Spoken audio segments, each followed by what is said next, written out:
Hello, welcome to another episode. So it's been a minute since I have done any episodes, and that is with, I'd like to say good reason, but actually it's not. So I'm going to do a little talk about what's been happening for me recently. So this is a bit of a different episode. However, I want you to take something from it. I want you to learn from it, and I'm going to talk about building your business without burnout because I am learning so much, I'm improving so much, I'm adapting, and I'm the queen of business organisation, so I'm all about building a business in a way that aligns with you, that allows rest, that allows freedom, and yet I found myself in a cycle where that wasn't happening.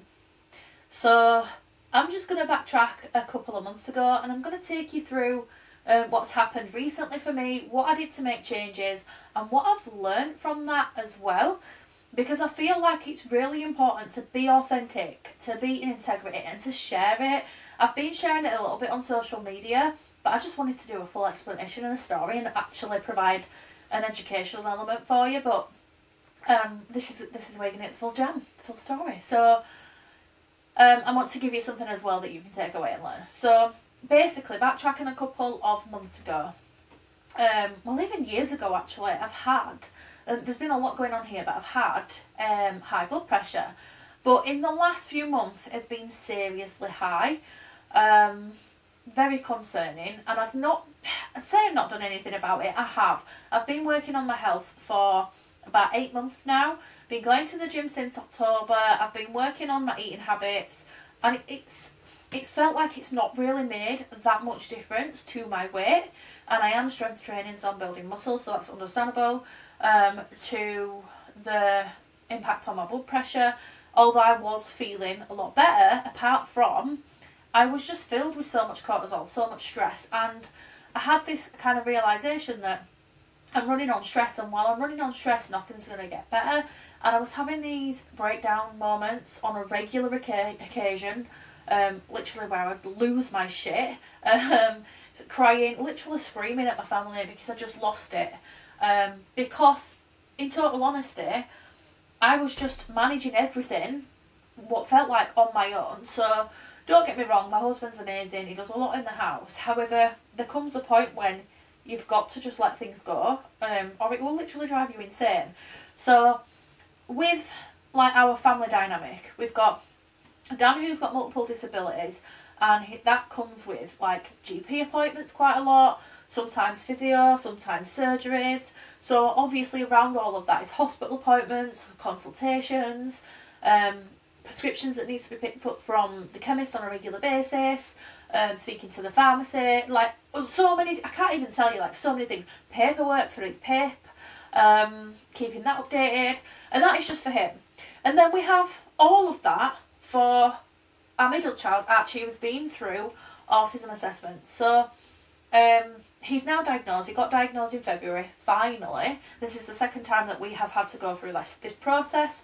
But in the last, like since he started nursery, we've had him having like meltdowns. His speech was delayed. He's actually delayed and behind in school. He was refusing school. We've had him being excluded. We've had him being suspended. Now that one's quite a shock. That was a recent one. We've had phone calls on from school. We've had meetings with Senko at school, meetings with local cluster. Then of course we have appointments where we've got to go attend assessments. There's paperwork behind all of that. And then again DLA that we get for him and filling all that out. And it all comes with like a massive list of jobs. So if you think having a child is hard, having a neurodiverse child, like times that by 10, there is so much to do. And then just before Christmas, at one of these Senko meetings, our other son, Stephen, the school told us that they thought that he's potentially neurodiverse. Quite a shock to the system. We just didn't see it, now we get it. And they did like an assessment in school, and obviously we've done what we need to do for him to get his assessments and things like that. But again, it comes with a GP appointment, paperwork to fill in and all of that. And then he actually ended up being excluded, which was a surprise at one point. And just managing all of this and managing it myself, because as amazing as my husband is, he wasn't organising any of that. He wasn't booking the appointments, wasn't doing the emails, wasn't filling the paperwork, and all of it was on me. And then, of course, I decided to, launch a second business because I felt like I could. Because sometimes we feel invincible, feel like we can do the thing. So all of this was happening behind the scenes months ago, and it was a lot. But I was just being my resilient self, powering through. Also trying to work on my health. So I was managing a lot of things. And for anyone that doesn't know, we have a third child, Eliza, and we have a dog. So it was me that's trying to learn about all this stuff to do with neurodiversity to help our family. It was me that's trying to get onto the courses, but also trying to do some training for my business and trying to plan and create the launch for the new business and things like that. And along the line somewhere, I let things slip. So what happened was, basically, I teach, and you may have heard me say this before, especially if you're a client, you've probably heard this, the idea of creating a dream schedule. So this is so that, because most people teach time blocking as a method for time management, I believe that doesn't always work, especially if you've got ADHD. And so I came up with this dream schedule method where you actually design your business to fit and meet your needs and where you're at. So what that means is you might actually have a bit of a structure, but that still allows flexibility. So for me, what that looks like is Mondays and Tuesdays are no calls. So like I don't do calls unless it's like a podcast recording with someone or something, something like with the team. So I don't do client calls. Wednesdays I have a day off, and Thursday, Friday are all about clients. Occasionally on Fridays I go to networking events. So that's how my week on average looks. It can change, but what was happening is it was changing all the time. So because I had a membership with 30 people in this new business coming, I had clients one-to-one, I had clients in a group program that I was delivering week on week, and I had things come up like this weekend I'm off to a hen do, so I've got a day that I would be working that I'm now not working. So I'd instantly put those client sessions into the Monday and Tuesday, which meant that it was actually taking up the time to work on my business. So doing that every week actually means that I weren't getting the admin work done, I weren't getting content done, any of my marketing or anything like that. And basically what happens a lot later down the line is, I need to do these things. You feel like you need to do these things, so you've tried to find the time, which meant it was easier for me to get into the cycle of overworking. So Mondays were quite heavy because those were my dedicated days for content, but what was happening was I wasn't actually getting the stuff done that I needed to get done. And obviously when that happens, it creates more overwhelm, which means you overwork, and you just get into this cycle that actually leads to burnout. So that's what happened. It's been happening over a series of months, and I've not been paying attention to myself and what I needed, even though I was actively working on my health. And so back in February, towards the end of February, I got a little bit poorly, and over the last few months I've been struggling with horrendous hormonal headaches.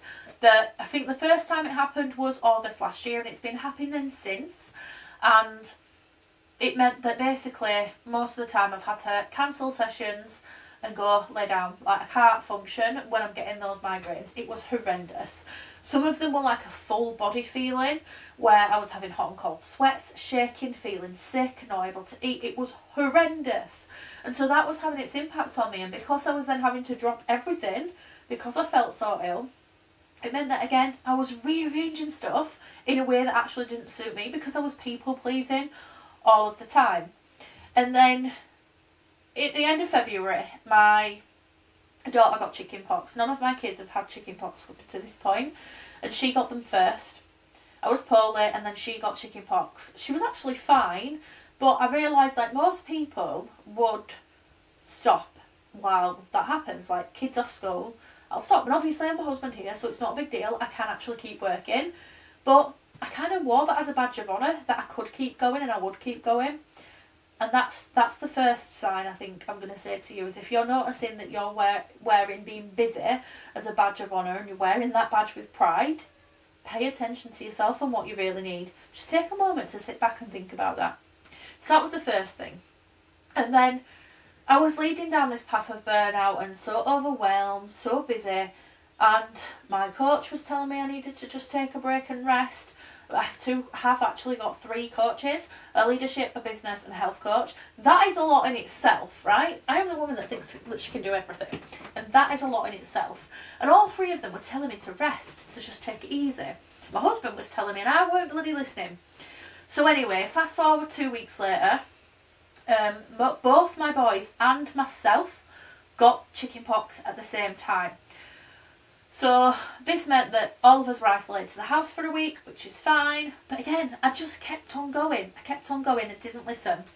And what actually one of my business coaches said to me at the time was, you've had these signs to slow down and you're not listening. She said, if one bout of chickenpox weren't enough, the universe has delivered you 3 lots to make you slow down. And I actually started paying attention at this point. And I remember one of those days, I think it was a Tuesday, on our actual coaching call, and I did nothing that day, but just for that day only. But the problem is, when you're leading into burnout, it takes longer than one afternoon to have time off to really reset and to regulate your nervous system, especially if you are stressed and running on cortisol. So for me, I was building up like anger in my body and feeling very angry and really frustrated because things just weren't working out like I wanted them to. And looking back now, it's probably because I was just on this busyness cycle of not stopping, not slowing down. So by the time I'd stop on an evening, I'd just fall asleep, get up in the morning, do it all again. And I've been here before. So I know what it's like. I've been here before. Anyway, so that wasn't the end of it. I then went to Dani Wallace's Big Festoon event in March.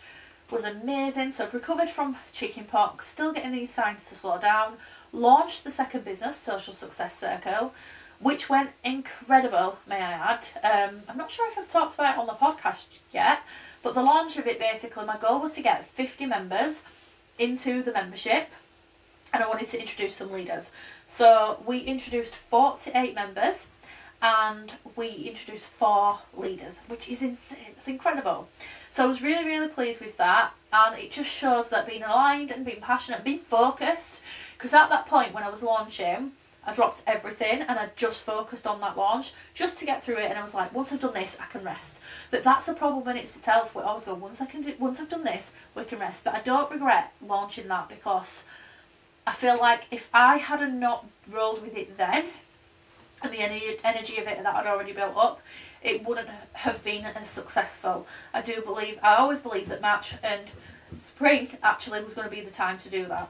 So we did that, and that was amazing. And then the following week I went to the Big Festoon. So at the Big Festoon, something happened that I never ever would have predicted. So for those of you who don't know, the Big Festoon is this big business and personal development event hosted by Dani Wallace, who's a speaker and a speaking coach. And there is a range of so many topics on this stage, but honestly, every single one of them spoke to me. The night before, because we went there early, because it was in Bolton and the event doors open early, so we needed to get there beforehand. Me and Jan, who I went with, were walking over to the complex, the retail park even, to go get some dinner. And we were just walking and talking. Next thing, bam, I hit the floor. I literally just fell over. Backtrack a few weeks later, my business coach turned around and says, you still weren't listening, so the universe pushed you over, which I found hilarious, but I'm actually thinking, that's pretty true. It was a sign, Dani, to stop and take rest. So I fell over, and I got back up, and me and Jan were a bit like, oh my god, it's a little bit shaken, but we carried on. And as we carried on, my wrist started hurting. Basically, it started bruising, but obviously we were at this event, so we just carried on. And the day after was the first day of the event. And when we walked in there, I started getting this headache, but it was like a headache I'd never experienced before. Fast track about 2 hours, I'd actually sat on my own with strangers at this table that I thought was the table that I had a seat at. Turns out it wasn't. Realised I was sat at the wrong table, and I couldn't find the table I was meant to be at, so I thought, you know what, I'm just going to go sit with my friends. So I did. And then at that point, these speakers on this stage were really speaking to me. They were talking about health, they were talking about stress and cortisol in your body and nervous system regulation. They were talking about burnout, they were talking about overworking, and it was just, everything was just screaming at me, you need to stop, you need to take a break. And it was in that moment that I got quite emotional, and I thought, I need to listen to this. So in that moment, things changed. I made this decision that when I left this event, I was going to take a step back and I was going to take a break. I ended up well, actually, no, this didn't happen at this point. At this point, I ended up with such an sensory overwhelm, that I would have never had imagined I'd have gone and used the sensory tent that was there. But I took myself off, laid down, and I literally sort of went to sleep until someone really noisy came past and woke me up.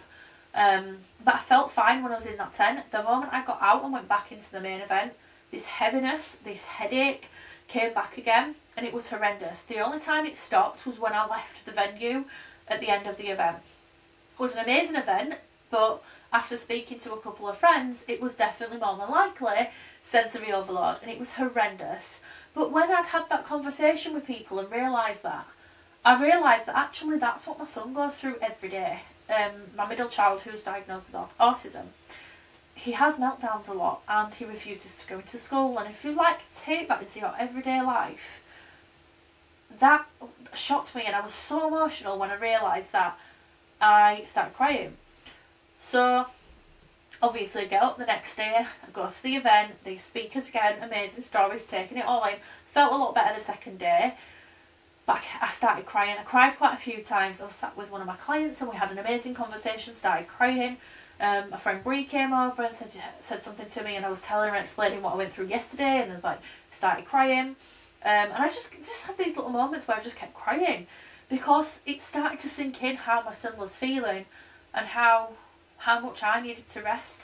And at that point, I actually was supposed to be doing Reiki training with my friend Diana, and I texted her to say, I think it's not a good idea that I do this Saturday. Originally, I was committing to do it because I didn't want to let her down. But in that moment, I realised if I have another day where I'm pushing myself through a full day of doing something that's going to take my energy, yes, it will have helped as well, though. But if I had another day doing that, I was just putting a plaster over what was really happening. So I texted her and said, pretty much, I'm not doing it. And it was the first time I actually said no that week. And then we went home that Friday night after a lovely dinner. I walked through the door and spoke to my husband, and I just burst out crying because of this realisation of being neurodiverse myself, what my son feels like every day, and realising that I needed to rest. And I said, I'm going to rest. So I put out this email to all my clients and all of my social media. I was like, I'm stopping, burnt out, fallen over, hurt my wrist, all this stuff. I need to rest, and I've not been listening. So that's what I did. And the day after, it was the Saturday, I was like a burrito in my bed. I mean, I actually got out of bed that morning. I got out of bed, had some time to myself, but the moment that the kids walked in, and basically I fed them some breakfast, but anyone who has kids is probably going to relate to this. It never fulfills them, does it? They wanted more. So they just asked for some more food, but I was trying to do something, I can't remember what, and I exploded. But I took myself out of the room. I stormed upstairs, got my husband up, I says, look, can you go feed the kids? I just can't do this today, I just can't do it. I was feeling so burnt out, so tired, so overwhelmed. I just dropped everything. I was like, I'm not doing this. I climbed in bed, wrapped myself up like a burrito in the quilt, put my phone down. I was just like, I just don't want to move, I don't want to do anything. So he actually went and dealt with the kids, came back to speak to me, and I just burst out crying. And from that point, it must have been about 9 o'clock, I did not stop crying for hours. I just kept crying and crying and crying. Sent out that email to everybody, put my phone down, and I literally just spent the day watching some stuff on TV that I wanted to catch up on, reading my magazines. I've had a pile of magazines inside of my bed for ages, reading those. And I think at one point I had a nap, and I woke up and I cried again. Anyway, about 3 o'clock in the afternoon, husband comes up to check on me. He goes, you coming down for tea, or are you gonna stay up here? And I said to him, I think I'm ready to come down now. I've not cried for the last hour. So from about 9 till 2, I was just crying and crying and crying. And I said to him, I'm gonna have a rest. I'm gonna stop. So the week after that, it fell on half term. So I would have been having half term week off anyway, but it meant that I was taking away a week off earlier. So it meant that I had 2 weeks. So I just took that time. I cancelled all of my clients, apart from the Monday, I said because it was so short notice, I was still going to do the Monday, but my amazing clients got back to me and was like, are you sure? You need to look after yourself. And actually I was like, you know what, I need to give myself permission to do that. But all I had in my mind was the guilt that I felt for messing people about, that shame of having to do this. And so I got kind of angry with myself, like, why am I questioning this? Why am I putting everybody else before myself? And backtracking to a conversation that I had with my husband a few weeks before, when I was having one of my little meltdowns and sat in the living room crying. In fact, I weren't crying at this point. I was shouting and I was angry and frustrated. And my husband just sat and listened. And I says, I'm doing this, I'm doing this, I'm doing that. I says, yes, you're doing stuff in the house, but I'm doing all of this and I'm taking care of everybody else. Him, the kids, the clients, my friends. But who's taking care of me? And the minute that I said that sentence, who's taking care of me, I just broke down. Because I realised that nobody was taking care of me. I wasn't taking care of me. So that was a huge eye-opener in itself.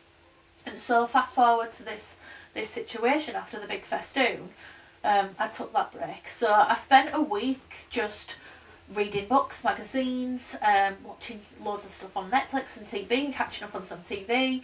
And the weather was really nice, so I took myself off in the garden and just did nothing. I ended up quite brown from doing that and just sitting in the garden. I ended up pottering about and doing some stuff in the house, like putting washing away or what have you. Stuff that I usually don't keep on top of because I'm always working or doing something for the kids or just doing something for everybody else that I'm not even keeping on top of the basic stuff that we need in our home. And so it was nice. It was definitely what I needed. Started getting twitchy, as I do every time. But what happened next is the thing that I want you to take value from. It's the thing that I did to make change so that I take note of this experience and make sure it's not a story that I'm continuing on with. So obviously I recognise the need to rest. And when I say rest, I mean stop and make the time to just do nothing. Because I was telling myself, I can't do nothing. I can't just sit and do nothing. It's boring. So throughout this week off, or 2 weeks should I say, I'd sit in the garden, put my phone down and just sit and just do nothing. And challenged myself to do nothing at all. And I kept practising this. I realised actually I can. So that's the first one. It's just to try and do absolutely nothing. And when I say nothing, I mean like no podcast, no music, no TV, nothing. And that I found quite challenging. But I did it. And then, so that was the first thing. Challenging myself to do nothing. So if you're feeling overwhelmed, overstretched, tired, burnt out, do that first. Make the time to do absolutely nothing. And I hear you, you're going to be thinking, but I'm so busy, Dani, I need to make my business a success, I need to make some money, I need to bring clients in, I need to do that, I need to do this. Right, put yourself first. We can do that if we put yourself first. So make the time to rest and to do nothing. So that's the first thing I did. The second thing I did is I opened up my diary and I first booked in those clients that I'd cancelled the week before, and I arranged their sessions, I booked their sessions in. So not only did I do that, but I made sure that they were booked in alignment with the schedule, the dream schedule that I actually wanted to be working. I prefer it to not have to do calls on a Monday or Tuesday so I can work on me and my business. And that means being with my coaches, catching up on trainings, maybe journaling, maybe mindset work. It means doing some admin work, doing some tech, outsourcing to my team. So I created this protected time to do that. And then I rearranged like my other clients and sessions and things like that. And then I actually opened up my schedule for my membership and for a group program that I'm running. And I made sure to move all of those calls onto the same days, Thursdays, Fridays. So that basically I was batching all of my client facing days on the same days. And I've spoke about this with a lot of one-to-one clients and or clients in my space actually, where we talk about how overwhelming it can be sometimes to have a client in the morning and then you stop for lunch and then you've got this gap and then you've got another client. And usually this gap, it just doesn't get filled with anything because you've not given yourself chance to transition from the task, and that's what I find. And I also hate starting a task if I know I can't finish it. So something like recording this podcast, it's fine because I can have 30 minutes, I can do it, right? But if it's something like doing some business planning or watching a training, and I know I can't watch it and implement it within 30 minutes, I just won't start. And I'm finding a lot of people are finding the same thing. So I've built my schedule that allows me the protected time to be able to do those things. So I've worked my clients on this as well. So it meant that I batch all my clients onto the same days so I can work on my business and just go through my list with no time box in. So that's what my Mondays and Tuesday look like now, apart from the calls that I do have with my business coaches, right? So I did that. That was the second thing I did. I made sure to move things around and create this schedule that I actually wanted, that I wanted it to look like. And once I did that, honestly, overwhelm lessened even more. It just made it so much easier to come back to work and have it play out like that. And then the third thing I did is I actually got rid of someone on my team. So unfortunately, I feel like I don't like bad mouthing people, but I feel like the mick has been taken, to be honest. The piss has been taken out of me, to be honest. I hired someone at the end of last year to do some work with me, and I know that the skill set that I hired her for is not my expertise, and it probably does take quite a bit of time to implement things. But the problem here was the lack of communication.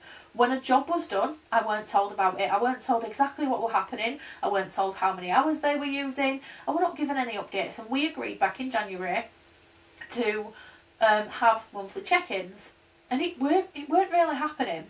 Fast forward to the end of February, early March, and I wanted to know what was happening. So I checked in, and a member of the team basically had been set some work to do, and I asked about it, and the day that I asked about it, they'd requested access to these files that I'd given them weeks prior to this. And at that point, I recognised they hadn't done the work. They were only now doing it because I'd followed up on it. That is not what I need. I need someone who I can tell to do the thing and they can go do it. I need someone I can trust with that, and there was no trust there. There was no communication. So it was actually at the point before the big festoon that I reached out about this, and I said, like, what's happening? And basically they tried to justify that the work had been done, when I knew that the requests for these files were done that same day. This work had not been done previous to that.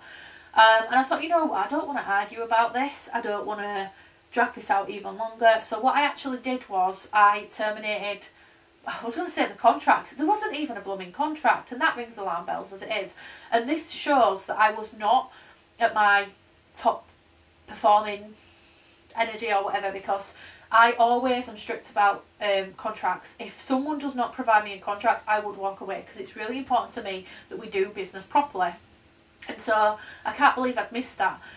So I terminated our agreement, whatever that was, because there was nothing in writing, and I ended up hiring and outsourcing 20 hours to my amazing tech team, which is run by Carly at Maybell, and I always recommend her. So if you do go to her, tell her Dani sent you, because I might get a little cheeky bonus. But basically I hired her and outsourced 20 hours to her. At this moment in time, it's because I've taken that break, because I was at the festoon and she was in Disneyland. We've not got started with anything, but we start today. So that's a huge relief that today, knowing I've got 20 hours a month that I can outsource to a team. So they're going to be the ones that are going to be sorting this podcast for you. So hopefully it all goes well. I trust that it will, because they know what they're doing. So I did that. So the second thing is I delegated, but the third thing even. So first thing that I did was I made that time for rest. I took a step back. Second thing I did was to create my schedule in a way that I wanted it and really manage my time better. Third thing is I delegated, I outsourced, which I was already doing, but I made sure that it was to someone that I trusted this time. And I just want to add a disclaimer on this. Outsourcing does not have to look like paying a lot of money or giving 20 hours away, right? It can look different for everyone. It depends on your needs, and it depends what support system you have in place. Outsourcing doesn't have to be hiring a VA or a tech team or anything like that. It can just simply be asking your children, your partner, your friend, your family to do something for you that is just going to give you time back, going to make things easier.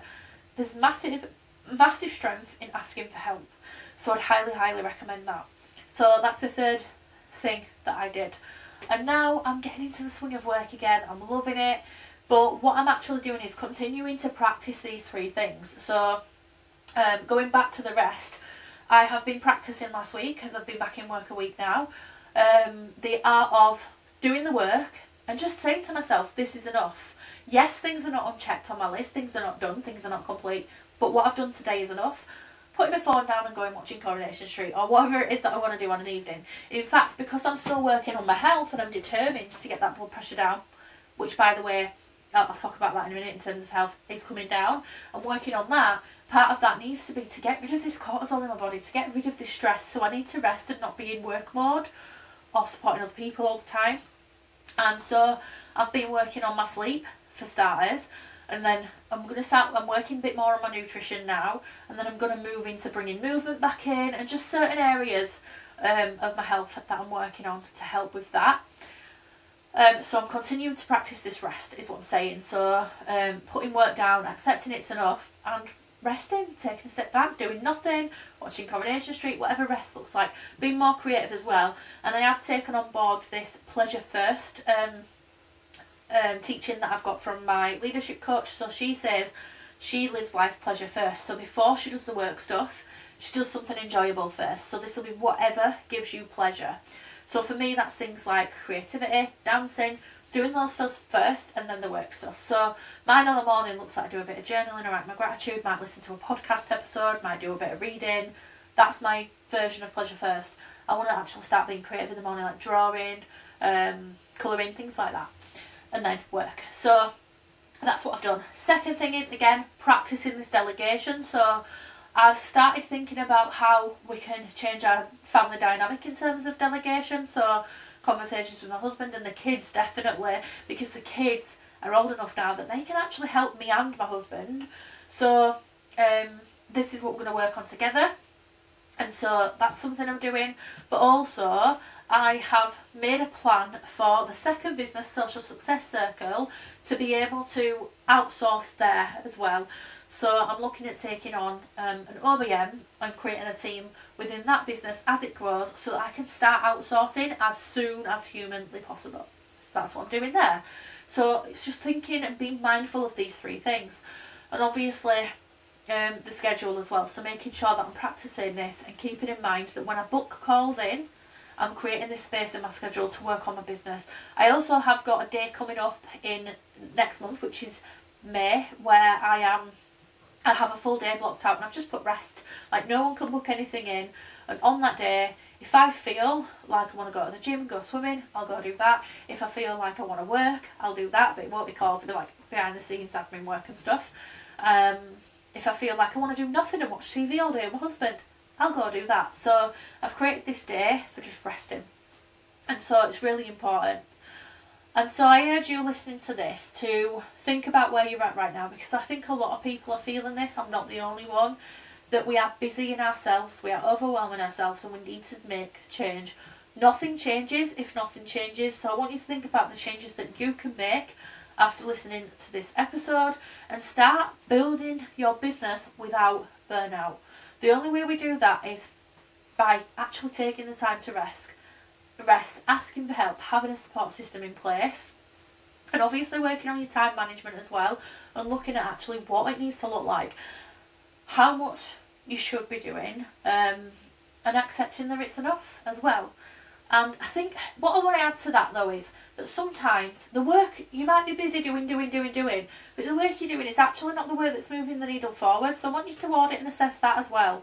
So the things that you're spending your time on, are they actually generating income?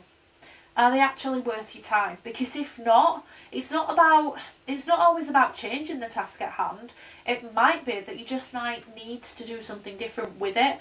So for example, a lot of people spend time creating content and posting on social media, but they're not getting the sales from it. So if that's not happening, then you need to be looking at auditing those marketing kind of task of doing the social media content and any sales activities that go alongside it, to make sure that you change them to actually start bringing in the money, bringing in the sales. Otherwise, nothing changes. If nothing changes, we're just going to keep on wasting time on that task. So that's just one example. So I see people that are doing all these things and they feel like it's not enough, so they're busy themselves, when actually it's just the way that you're doing the thing you're doing, and it's not generating results. So you want to look back over that and make changes there. Hope that makes sense. So yeah, that's it today for today's episode, building without burnout. So I am now on the recovery, so to speak. Oh, I did say I was going to share the health side. So going back to the big festoon when I fell over, there was 2 A&E trips in all of that story that I've missed out so much that I can't even keep track. First A&E trip was a couple of weeks ago, basically about a month ago actually. I got an earring stuck in my ear, was thinking that I'm going to have it removed because apparently I was at risk of infection.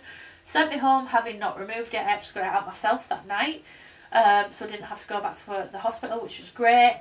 But then fast forward after the big festoon, had that fall, there was potential that I broke my wrist, so I went to A&E for a second time, and they couldn't see a break, but they asked me to come back in just to double check, and I did.